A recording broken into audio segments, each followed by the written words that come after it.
Hey there, Erin from The Impatient Gardener. I'm just finishing planting up my bulbs for this year. So I've been using the Power Planter auger for all of my bulbs this fall. I have the 3-inch in diameter by 24-inch long one, and I've actually been using it around the garden for all kinds of things this year. So I've been fitting multiple bulbs in every hole, even if they're pretty big bulbs.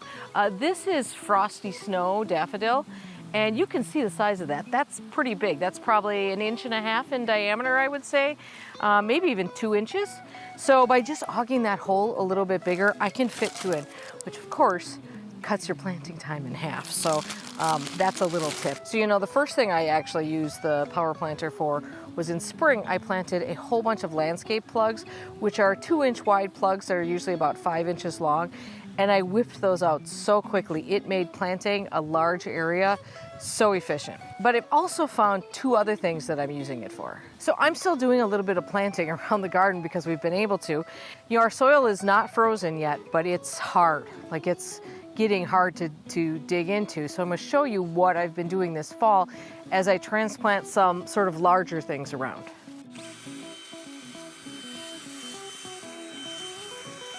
Now, Power Planter does make augers that would normally fit that, but since I just have that one, I thought, well, why not use it for something else? So as you saw, I just drilled essentially 3 holes or so next to each other and sort of worked the soil up and down.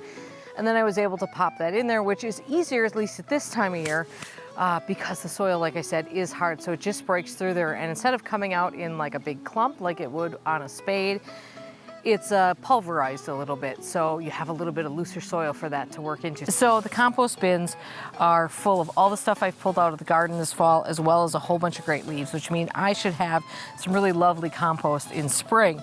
But in order for that to happen, I need to get some moisture in here. Moisture is one of the key parts and components of making compost.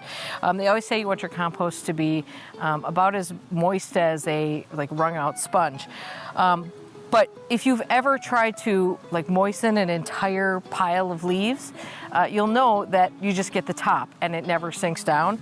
So what I've been doing, instead of using this, which is sort of I think this is like a hay fork, which works great for big turning jobs on your compost when you really got to get to the bottom and flip everything. It's very hard to get into here to actually get water down to the whole pile. So what I've been doing is using the Power Planter to get now the top layer is nice and fluffy, but as you get down, everything's compressed because we've got all sorts of other plant material in there.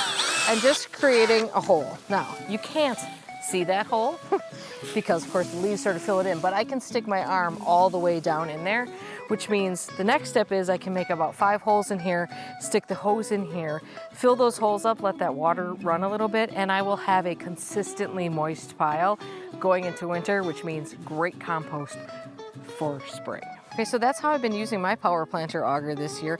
It's been fun to find different uses for it other than just bulbs, which is immediately what I thought of when I heard about this. I hope you found that helpful.